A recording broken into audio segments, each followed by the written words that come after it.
প্রিয় দর্শক শ্রোতা, আজকের আলোচনার টপিক যুক্তরাষ্ট্রের প্রেসিডেন্ট নির্বাচন পদ্ধতি। যুক্তরাষ্ট্রের প্রেসিডেন্ট নির্বাচন বিশ্বের অধিকাংশ দেশের রাজনীতি, অর্থনীতি থেকে শুরু করে বিভিন্ন সেক্টরের উপরে বিভিন্নভাবে প্রভাব ফেলে। আর এজন্যই এই নির্বাচন পদ্ধতি নিয়ে সবাই আলোচনা সমালোচনা সবার মাঝেই হতে থাকে। বিশ্বে যদি কোনো জটিল প্রসেসের নির্বাচন পদ্ধতি থাকে তার মধ্যে একটি হলো এই যুক্তরাষ্ট্রের প্রেসিডেন্ট নির্বাচন পদ্ধতি, যার কারণে সাধারণ মানুষের কাছে এটি বোধগম্য হয় না বা জটিল মনে হয়। সো চলুন আজকে একদম সহজ এবং সাবলীলভাবে যুক্তরাষ্ট্রের প্রেসিডেন্ট পদ্ধতিটি আপনাদের সাথে ডিসকাস করি। যুক্তরাষ্ট্রের প্রেসিডেন্ট নির্বাচনে প্রেসিডেন্ট পদপ্রার্থী হতে হলে সংবিধান অনুযায়ী 3টি ক্রাইটেরিয়া ফুলফিল করতে হয়। শর্ত 3টির একটি হলো প্রার্থীকে জন্মসূত্রে যুক্তরাষ্ট্রের নাগরিক হতে হবে, 2 কমপক্ষে 35 বছর বয়স হতে হবে, 3 14 বছর যুক্তরাষ্ট্রে বসবাস করতে হবে। এই 3 নম্বর শর্তটি যদিও সেখানকার সেনাবাহিনীদের ক্ষেত্রে কিছুটা রিল্যাক্স রয়েছে। এবার পলিটিক্যাল পার্টি মানে রাজনৈতিক দলগুলো তাদের প্রার্থী, এই প্রেসিডেন্ট প্রার্থী কিভাবে নির্বাচিত করে। আমাদের দেশে কি হয় যে 300 আসনে সংসদ সদস্য কারা হবে, এরপরে প্রধানমন্ত্রী কে হবে, এরপরে রাষ্ট্রপতি কে হবে, এই বিষয়গুলো পলিটিক্যাল পার্টির সেন্টার থেকেই ডিসিশন আসে। কিন্তু আমরা জানি আমেরিকায় 2 দলীয় গণতান্ত্রিক ব্যবস্থা প্রতিষ্ঠিত রয়েছে, একটি হলো ডেমোক্রেটিক পার্টি আর একটি হলো রিপাবলিকান পার্টি। তো এই ডেমোক্রেটিক পার্টি এবং রিপাবলিকান পার্টি তাদের প্রেসিডেন্ট প্রার্থী এই দলের নেতাকর্মীদের ভোটের মাধ্যমেই নির্ধারণ করে থাকে। সেক্ষেত্রে 3টি প্রসেস মেনটেন করা হয়। একদম সংক্ষেপে বলে যাচ্ছি। ককাস মানে হলো অঙ্গরাজ্যগুলোতে, আমেরিকাতে 50টি অঙ্গরাজ্য রয়েছে, এই অঙ্গরাজ্যের যে রাজনৈতিক দলের সদস্যরা থাকে তাদের নিয়ে একটি ডিসকাস করা হয়। এরপরে প্রাইমারি নির্বাচন হয়। ওই অঙ্গরাজ্যের দলীয় নেতাকর্মীদের মধ্যেই কি হয়, গোপন ব্যালটের মাধ্যমে একটি ভোট সিস্টেম হয়, যেটিকে প্রাইমারি নির্বাচন বলে। এই 2টি কমপ্লিট হওয়ার পরে একটি জাতীয় কনভেনশন আয়োজন করা হয়। এই কনভেনশনে এই অঙ্গরাজ্যের প্রার্থীরা, প্রতিনিধিরা এখানে আসে এবং তারা ভোট দেন। ভোট দিয়ে যিনি সংখ্যা গরিষ্ঠ ভোট পান, মানে বেশি ভোট পান, তিনি ওই দলের রাষ্ট্রপতি পদপ্রার্থী হিসাবে বা প্রেসিডেন্ট প্রার্থী হিসাবে নির্বাচিত হন। বিষয়টি ক্লিয়ার? এবার আসি ইলেকটোরাল কলেজ মানে কি। এই বিষয়টি সবার কাছে খুব জটিল মনে হয়। চলুন তাই একদম মানে অ্যাটেনশন নিয়ে বোঝার চেষ্টা করুন। কলেজ বলতে এখানে কিছু সংখ্যক প্রতিনিধিদের একটি সম্মিলিত অবস্থানকে কলেজ বোঝানো হয়েছে।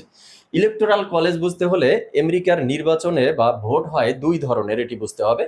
এক হলো পপুলার ভোট। পপুলার ভোট হলো সকল জনগণের ভোট। আর ইলেকটোরাল ভোট হয় 538টি ইলেকটোরাল প্রতিনিধি নির্বাচিত হয়, সেই প্রতিনিধিদের ভোট। এই 538টি ইলেকটোরাল প্রতিনিধি যারা আছে তাদেরকেই একসাথে ইলেকটোরাল কলেজ বলা হয়। বিষয়টি আরো ক্লিয়ার হবে, ওয়েট। পপুলার ভোট দিয়ে যুক্তরাষ্ট্রের প্রেসিডেন্ট নির্বাচন ডিরেক্টলি হয় না। পপুলার ভোট দিয়ে এই 538 জন ইলেক্টর নির্বাচিত হয় ফার্স্টে। এরপরে এই ইলেক্টররা আবার একটি ইলেকটোরাল ভোট দেয় অনেক পরে, কখন সেটি বলবো। সেই ভোটের মাধ্যমে ডিরেক্টলি যুক্তরাষ্ট্রের প্রেসিডেন্ট নির্বাচিত হয়। তো এই 538টি ইলেকটোরাল কিভাবে আসলো, কারণ তাদের অঙ্গরাজ্য তো 50টি, সেটি একটি কোশ্চেন। তো সেক্ষেত্রে আমাদের যুক্তরাষ্ট্রের যে পার্লামেন্ট, আইনসভা মানে কংগ্রেস যার নাম, সেটি সম্পর্কে 1 মিনিট বুঝতে হবে। কংগ্রেসের 2টি শাখা, কারণ সেখানে আইনসভা দ্বিকক্ষ বিশিষ্ট। উচ্চকক্ষ হলো সিনেট, যেখানে 100 জন প্রতিনিধি থাকে, আর নিম্নকক্ষ হলো হাউস অফ রিপ্রেজেন্টেটিভ, যেখানে 435 জন প্রতিনিধি থাকে। এরপরে যুক্তরাষ্ট্রের যে রাজধানী ওয়াশিংটন ডিসি, যেটি কলম্বিয়া অঙ্গরাজ্যের ভিতরে, সেখানে অতিরিক্ত 3টি ইলেক্টর রয়েছে। তাহলে হলো কত দেখুন, 435 আর 100, 535 আর 3, এই যে 538। এই 538 জন প্রতিনিধি প্রথমত সকল জনগণের ভোটে মানে পপুলার ভোটে নির্বাচিত হয়। এরপরে এই 538 জন পরবর্তীতে ডিরেক্ট প্রেসিডেন্ট এবং ভাইস প্রেসিডেন্টকে ভোট দেয়। হিসাবটি ক্লিয়ার? তো এখন এখানে আরেকটি কোশ্চেন আসতে পারে যে 50টি অঙ্গরাজ্য থেকে এই সিনেটের 100 জন আর হাউস অফ রিপ্রেজেন্টেটিভের 435 জন কিভাবে নির্ধারিত হয়। এই 100 জন নির্ধারিত হয় 50টি অঙ্গরাজ্যের প্রতিটি অঙ্গরাজ্য থেকে 2 জন করে। আর হাউস অফ রিপ্রেজেন্টেটিভে 435 জন আসে, যেই অঙ্গরাজ্যে জনসংখ্যা যত পার্সেন্ট সেই হিসাবে। জনসংখ্যা বেশি থাকলে সেখান থেকে সেই অঙ্গরাজ্য থেকে রিপ্রেজেন্টেটিভ বেশি আসে, মানে আমাদের যে ইলেক্টরা বেশি আসে, আর যেখানে জনসংখ্যা কম সেখান থেকে কম আসে। ক্লিয়ার? তো এই যে 538টি ইলেকটোরাল নির্বাচিত হয় জনগণের প্রত্যক্ষ ভোটে বা পপুলার ভোটে, এই 538 জন পরবর্তীতে যখন প্রেসিডেন্ট এবং ভাইস প্রেসিডেন্টকে ভোট দেয়, সেখানে 270টি, এই 538টির ভিতর থেকে কমপক্ষে 270টি বা তার চেয়ে বেশি ভোট যেই প্রেসিডেন্ট প্রার্থী পাবে তিনি প্রেসিডেন্ট নির্বাচিত হবে। হিসাব ক্লিয়ার?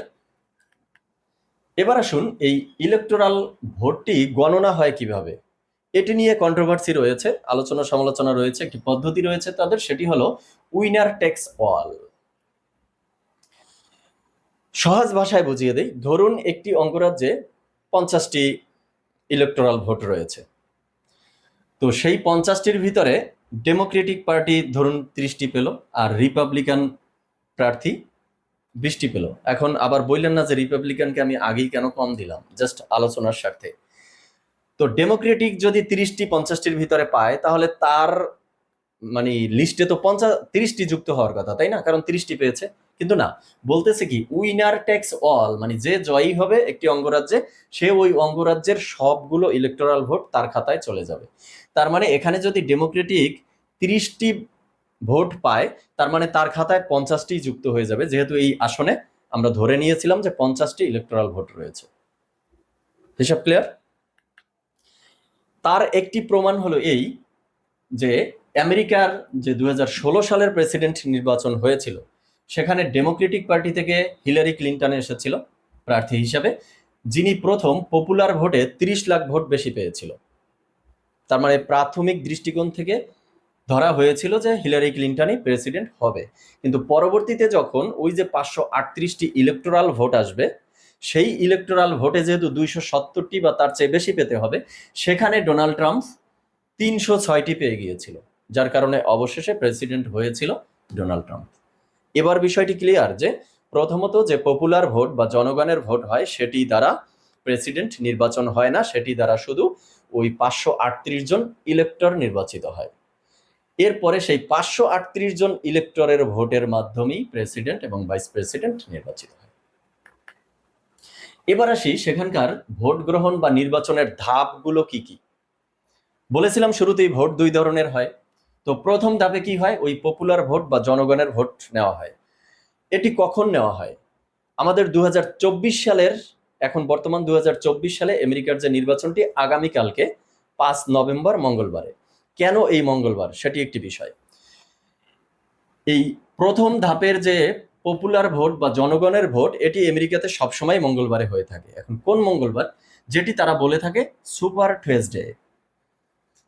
এটি হয়ে থাকে নির্বাচনী বছর, মানে ইলেকশন ইয়ার, যেটি নির্বাচনী বছর মানে হলো যুক্তরাষ্ট্রের প্রেসিডেন্টের মেয়াদ থাকে 4 বছর।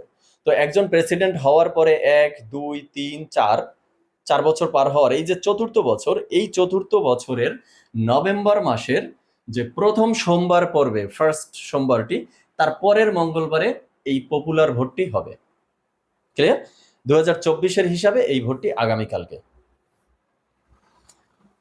তো এই ভোটটি দ্বারা কি নির্বাচিত হবে? এই ভোটটি দ্বারা প্রেসিডেন্ট নির্বাচিত হবে না, 538 জন ইলেক্টর নির্বাচিত হবে। তবে হ্যাঁ, এই 538 জন ইলেক্টর নির্বাচিত হওয়া এবং ভোটের সামগ্রিক রেজাল্ট দেখে পূর্বেই অনুমান করা যায় যে কে প্রেসিডেন্ট হতে যাচ্ছে। তাহলে এরপরে এই ভোট গণনা ইত্যাদি ইত্যাদি সবকিছু করার পরে, কারণ এখানে ভোট গণনার একটু জটিল প্রসেস রয়েছে, অনেক সময়ের দরকার হয়, যেহেতু অনেকগুলো অঙ্গরাজ্য, সেই হিসাবের একটি বিষয় রয়েছে। এরপরে এখানে ডাকযোগে ভোট দেওয়ার একটি ব্যবস্থা রয়েছে, অ্যাডভান্স ভোট দেওয়ার ব্যবস্থা রয়েছে। এই সামগ্রিক বিবেচনায় কাউন্ট করতে অনেক সময় লেগে যায়। এরপরে তাহলে এই যে 538 জন ইলেক্টর নির্বাচিত হলো, সেই ইলেক্টররা প্রেসিডেন্ট ভোটটি কবে দিবে? দ্বিতীয় ধাপে ইলেক্টর ভোট 538টি। এটি কখন হয় দেখুন, এই যে নভেম্বর মাসে, নির্বাচনী বছরের নভেম্বর মাসের প্রথম সোমবারের পরের মঙ্গলবার সুপার টুয়েসডে হিসাবে প্রথম ধাপের ভোট হলো। তারপরের মাস ডিসেম্বর মাস, এই ডিসেম্বর মাসের দ্বিতীয় বুধবারের পরের মঙ্গলবার, ডিসেম্বর মাসের দ্বিতীয় বুধবারের পরের মঙ্গলবার এই ইলেকটোরাল ভোটটি হয়ে থাকে। এখানে দুটি বিষয় রয়েছে। এই প্রতি ইলেক্টর, এই যে 538 জনের প্রতি ইলেক্টরই ভোট দিবে তার নিজের অঙ্গরাজ্যের রাজধানীতে। আরেকটি হলো প্রেসিডেন্ট এবং ভাইস প্রেসিডেন্টের ভোট দেওয়ার জন্য আলাদা আলাদা ব্যালট থাকে। এবার তৃতীয় ধাপে কি আছে দেখুন। তৃতীয় ধাপে হলো ডিসেম্বরের 4র্থ বুধবারের আগেই এই ইলেকটোরাল 538টি ভোট অঙ্গরাজ্যের রাজধানী থেকে সিনেট প্রেসিডেন্ট এবং যুক্তরাষ্ট্রের যে আর্কাইভিস্ট রয়েছে এদের কাছে পৌঁছাতে হয় 4র্থ বুধবারের, ডিসেম্বরের 4র্থ বুধবারের আগেই। এরপরে 4র্থ ধাপে কি হয়, জানুয়ারি, ডিসেম্বর তো গেল, জানুয়ারির 3 তারিখে এই নবনির্বাচিত যে সদস্যরা তাদেরকে নিয়ে একটি কংগ্রেস সমবেত হয় বা একটি গেট টুগেদার হয়। পঞ্চম ধাপে কি হয় দেখুন। পঞ্চম ধাপে জানুয়ারির 6 তারিখে একটি কংগ্রেস সম্মেলনের আয়োজন করা হয়। সেই সম্মেলনে যে ইলেকটোরাল যে 538টি ভোট পড়েছে সেই ভোট প্রেসিডেন্ট এবং নতুন প্রেসিডেন্টের জন্য ভোটগুলো গণনা করা হয়। এই সম্মেলনে গণনা করে প্রেসিডেন্ট এবং নতুন প্রেসিডেন্টের নাম ঘোষণা করা হয়। নাম ঘোষণা করা হয় 6 জানুয়ারি। ফার্স্ট ভোট গেল মানে নভেম্বর মাসের প্রথম সোমবারের পরের মঙ্গলবার, সেখান থেকে ডিসেম্বরে গেল ইলেকটোরাল ভোটটি। এরপরে জানুয়ারিতে এসে সেটি ডিক্লেয়ার হচ্ছে। তো লং প্রসেসটি বুঝতে পারছেন। তো 6 জানুয়ারিতে ডিক্লেয়ার হওয়ার পরে নতুন প্রেসিডেন্টকে কিছু সময় দেওয়া হয় তার মন্ত্রী পরিষদ গঠন করার লক্ষ্যে। অবশেষে এসে ষষ্ঠ ধাপে এবং শেষ ধাপে 20 জানুয়ারি নতুন প্রেসিডেন্টের শপথ পড়ানো হয় বা তিনি শপথ নিয়ে থাকেন। এই ছিল যুক্তরাষ্ট্রের প্রেসিডেন্ট নির্বাচন পদ্ধতি। আমি একদম সহজ ভাষায় আপনাদের সাথে ডিসকাস করার চেষ্টা করেছি। জানি না আপনাদেরকে কতটুকু বোঝাতে পেরেছি। এরপরেও যদি কোনো কোশ্চেন আপনাদের থেকে থাকে অবশ্যই আপনারা সেটি কমেন্টে জানাবেন। তো সবাই ভালো থাকবেন, সুস্থ থাকবেন। আজ এ পর্যন্তই, দেখা হবে পরবর্তীতে।